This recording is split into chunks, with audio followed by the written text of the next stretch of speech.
Hola, buenos días a todos. Vamos a resolver el examen EBAU Química de Madrid del año 2023, convocatoria extraordinaria. El primer ejercicio dice, considera el elemento A117, el cloro, y BZ12, el magnesio. Escribe la configuración electrónica e indique el nombre, símbolo, grupo y periodo. Bueno, sin ningún problema, aquí los tenéis, tanto las configuraciones como los grupos, periodos, nombres y símbolos. B. Justifique cuál es el elemento de mayor energía de ionización. De mayor energía de ionización va a ser el cloro, puesto que es más pequeño que el magnesio, los electrones están más cerca y por lo tanto es más difícil arrancarle el electrón externo. Bueno, aquí tenéis la explicación, apartado C. Justifique cuál es el ion más estable de cada elemento y escriba su configuración electrónica. Evidentemente, el cloro tiende a captar un electrón, por lo tanto, cloro negativo. El magnesio tiende a perder estos dos electrones, por lo tanto, magnesio 2 positivo. Y estas son las configuraciones electrónicas, como veis, de gases nobles: argón y neón. D. Explica si el radio del ion más estable de cada elemento es mayor o menor que el de su respectivo átomo neutro. Evidentemente, el del magnesio es bastante más pequeño el ion, puesto que pierde estos dos electrones. Fijaros que se queda, por lo tanto, solamente con dos capas. Mientras que en el cloro negativo, el ion tendrá un mayor radio atómico, puesto que los electrones, hay más electrones en la última capa, se repelen más y se abre un poco el tamaño del átomo. Seguimos. Responde a las siguientes cuestiones. Formule el compuesto 3-bromo-4-metil-pentanal. Es un aldehído. Fijaros que este sería el carbono 1. 3 bromos, pues en el 3 un bromo. En el 4 un metilo. ¿De acuerdo? Y formule un isómero de función. Pues en vez de un aldehído pongo una acetona. ¿Cómo? Poniendo el grupo carbonilo en el grupo 2, en el carbono 2. Sería todo igual. 3 bromo, 4 metil, pentan, 2 ona. B. Formule y nombre de isómeros de posición del éter de posición con fórmula molecular C4H10O. Lo único que hacemos es cambiar la posición del oxígeno. Aquí está en medio y aquí está a la derecha. Dietil éter, metil, propil éter. C. Escribe y ajuste la reacción de combustión del etino. El etino es C2H2 con oxígeno, CO2 y agua. Bueno, aquí podríamos haber puesto un 1, un 2,5, 5,5, un 2 y un 1. Pero bueno, a algunos profesores les gusta más con números enteros. No entiendo demasiado por qué. Es que algunos dicen, bueno, es que no puede haber 2,5 moléculas de oxígeno. Sí, pero nos podemos estar refiriendo a moles, no moléculas. Pero bueno, así no evitamos problemas, ¿no? D. Escribe la reacción de obtención del ácido metilbutanoico a partir del aldehído necesario. Pues bueno, si este es el ácido, tenemos que a partir de la misma cadena, solamente que aquí tendremos el grupo aldehído. Fijaros que es todo lo mismo, nada más que aquí el grupo aldehído con un oxidante, por ejemplo, el dicromato de potasio, se obtiene el ácido correspondiente. 3. Responda a las siguientes cuestiones. A. Formule el equilibrio de solubilidad del fluoruro de magnesio. Fijaros, fluoruro de magnesio sólido se transforma en magnesio 2 positivo y 2 fluoruro. Por lo tanto, la concentración que habrá en el equilibrio será solubilidad y el doble de la solubilidad. Este 2 es este 2, ¿de acuerdo? Coeficiente estequiométrico. Estado de agregación también me parece que pone estado de cada especie, sí. Sólido, evidentemente, disolución acuosa, disolución acuosa. Escriba la expresión de K sub S, la constante de solubilidad, la constante de este equilibrio, concentración de los productos elevado a sus coeficientes estequiométricos, dividido por nada, puesto que el fluoruro de magnesio es sólido y por lo tanto no aparece en la constante de solubilidad. Esto sería S, esto sería 2S al cuadrado, 4S cubo. B. Determine el valor de la solubilidad en moles por litro y en gramos por litro. Despejamos de aquí S, raíz cúbica, dividimos por 4, y ahora para transformar de moles por litro en gramos por litro, pues lo único que tenemos que hacer es multiplicar por la masa molar del fluoruro de magnesio, que es 62,3. D. Justifique cómo varía la solubilidad al añadir un exceso de ácido fluorhídrico. Evidentemente, nos fijamos aquí. Al añadir ácido fluorhídrico está aumentando la cantidad de la concentración de fluoruro, por lo tanto tendrá que disminuir la de magnesio y por ello disminuye la solubilidad. La concentración de magnesio es la solubilidad. Efecto del ion común. La reacción en fase gaseosa 2Da para dar 2B más C es de segundo orden. Evidentemente solamente va a depender de los reactivos.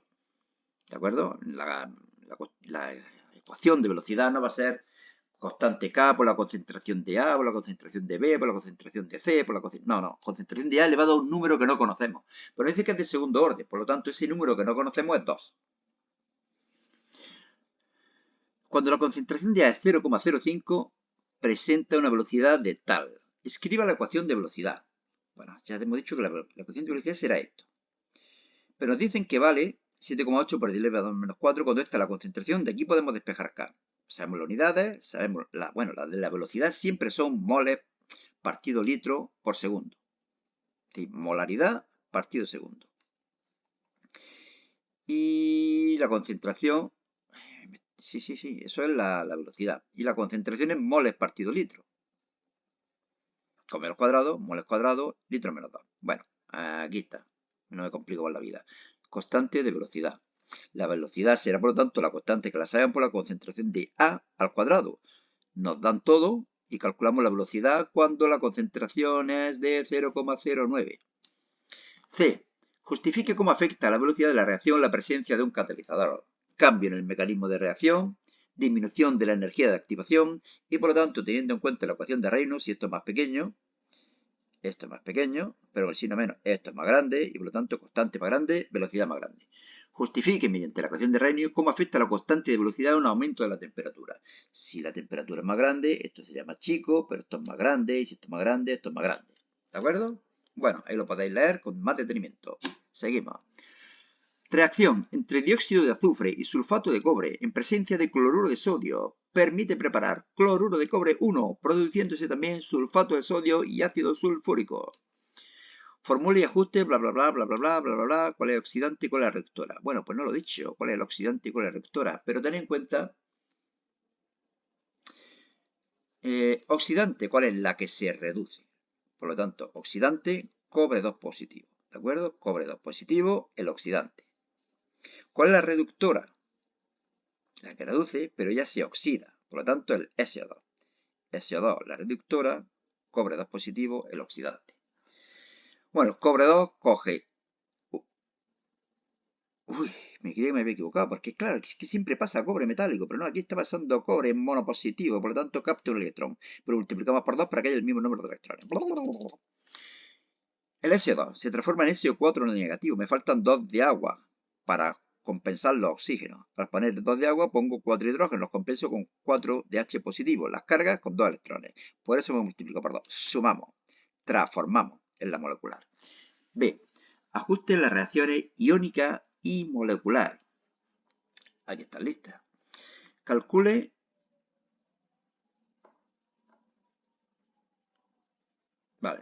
el volumen de SO2, que reaccionará con 7 gramos de sulfato de cobre. Esos 7 gramos de sulfato de cobre los pasamos a moles, dividiendo por la masa molar, 0,044. ¿Y ahora qué? Sulfato de cobre, y me piden SO2. Fijaros que el número de moles de SO2 es la mitad que el número de moles de sulfato de cobre. Pues dividimos por 2. Dividimos por 2, dividimos por 2. Y ahora nos piden volumen, ecuación de los gases. P por V en RT, V bla bla bla, sustituimos, calculamos y obtenemos 0,54 litros. 6. Este es un coñazo para mí, porque es que es un coñazo dibujar esto en el ordenador. Pero bueno, para vosotros supongo que será más o menos fácil. De todas las preguntas teóricas, es difícil tenerlas perfectas y es difícil tener un 0. Por lo tanto, aquí el que quiera sacar un 10 casi yo haría más problemas si puedo elegir. Para las moléculas amoníaco y sulfuro de hidrógeno, indique y represente la geometría molecular, aplicando el método de repulsión de pares de electrones de la capa de valencia. Bueno, esa teoría lo que dice es que los pares de electrones que rodean el átomo central se separan entre sí lo máximo posible para disminuir las repulsiones electrónicas. Configuraciones de Lewis. Amoníaco, sulfuro de hidrógeno. Estos 4 pares se separan formando una geometría electrónica tetraédrica. Pero fijaros que solamente hay 3 pares enlazantes.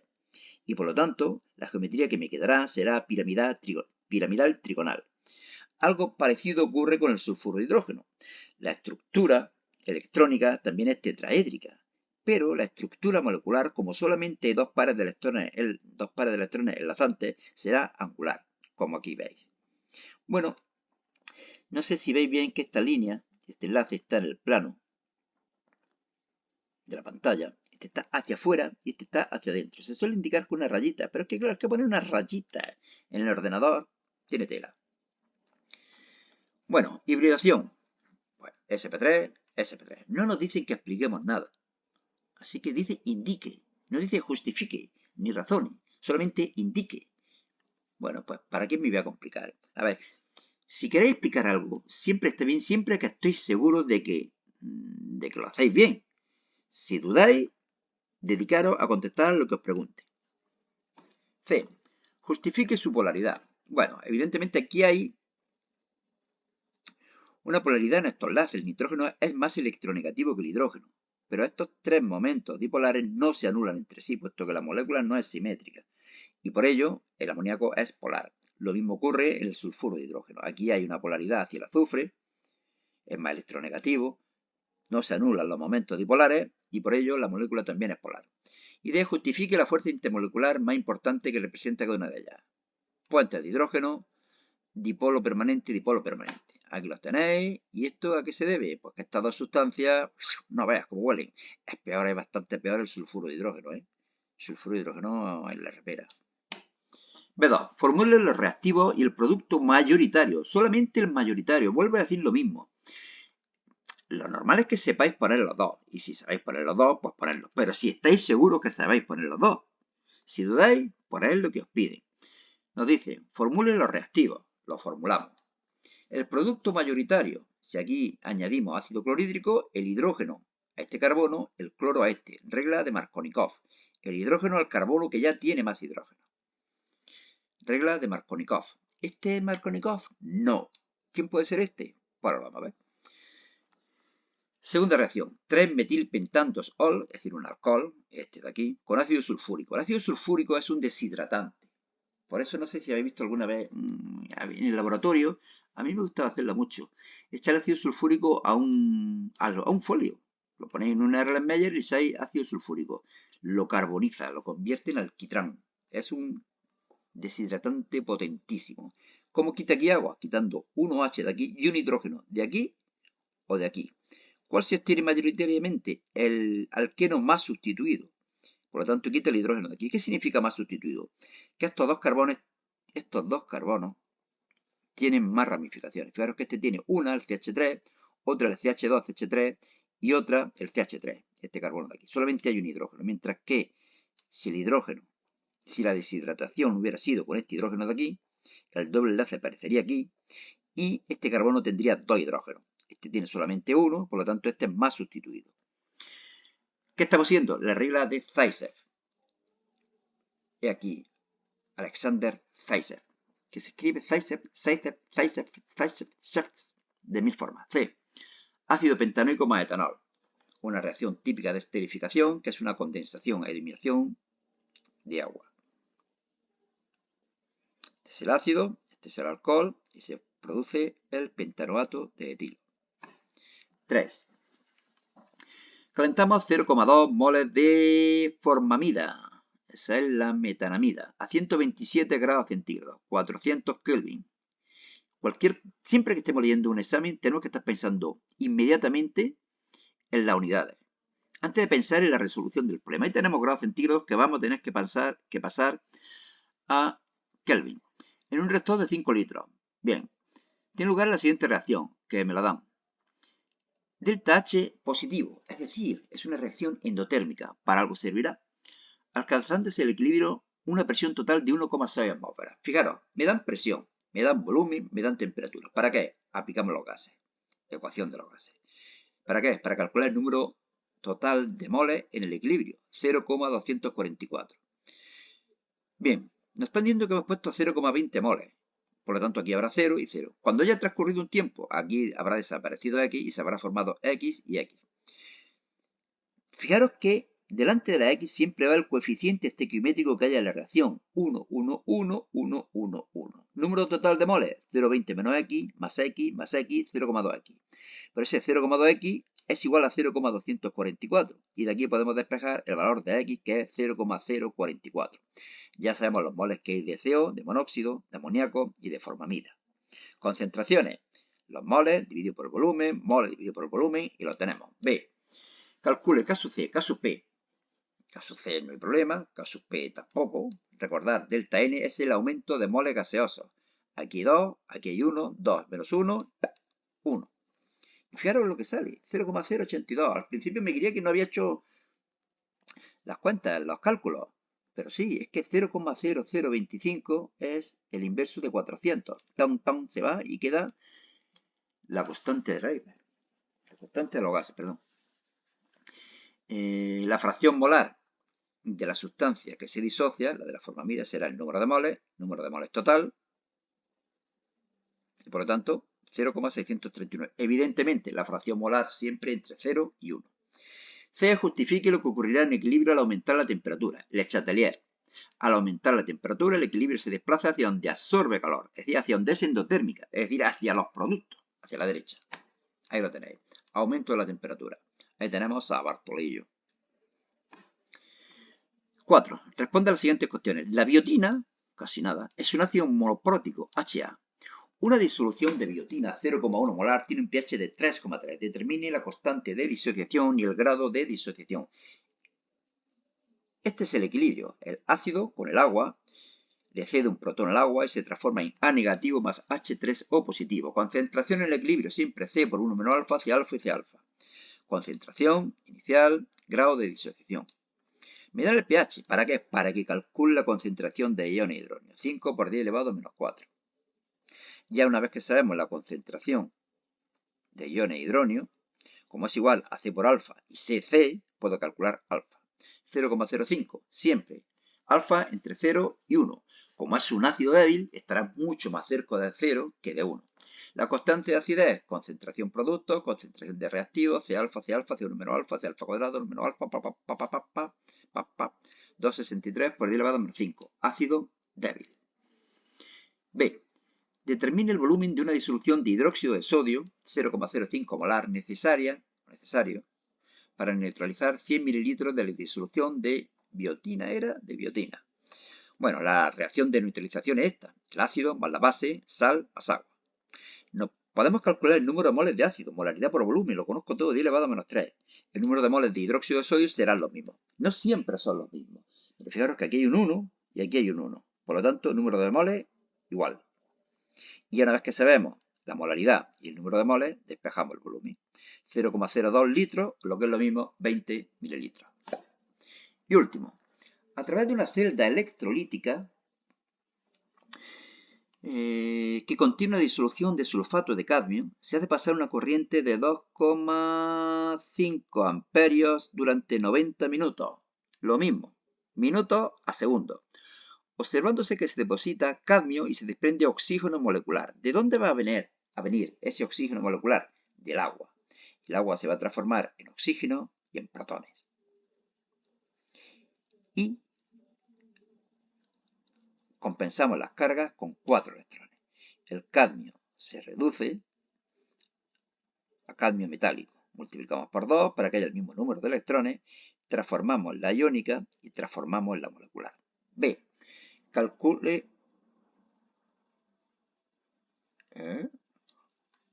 ¿Para qué me ha dado esto? Ah, bueno, claro, para saber qué son estas reacciones. Claro, el cadmio, menos 0,40, oxígeno, 1,23. Vale.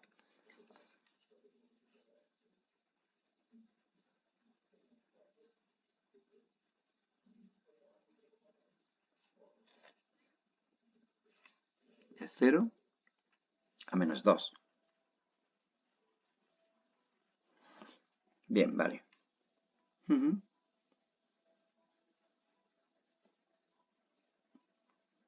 Vale. Es que estaba pensando que esta reacción no es espontánea, pero es una celda electrolítica. Por lo tanto, ocurre porque se hace pasar una corriente eléctrica, claro, de 2,5 amperios. Vale. Bueno, el apartado B dice que calculemos los gramos de cadmio depositados. Ecuación de Faraday. Y T, masa atómica, ZFZ, el número de electrones transferidos en el cadmio, que son 2. Faraday me lo dan, la intensidad me lo dan, el tiempo lo pasamos a segundos, 90 minutos a segundos, y obtenemos 7,86 gramos. Bueno, nada más, solamente recomendaros que entréis en este blog, selectividadjosecuenca.blogspot.com. ¿Por qué? Pues porque en él podéis encontrar en formato PDF todos los exámenes que estamos colgando en el canal. Fijaros que aquí yo he colgado un examen, pero aquí los tenéis todos. ¿Veis? Aquí podemos ir avanzando. Vamos a ver cuál hay por aquí. 2021, junio. Si seguimos, cuál hay por aquí. junio de 2020, etcétera. Bueno, pues ya digo que los tenéis todos. También incluso el que he colgado antes, de la convocatoria ordinaria, etcétera. Bueno, pues nada más. Suerte y hasta otra.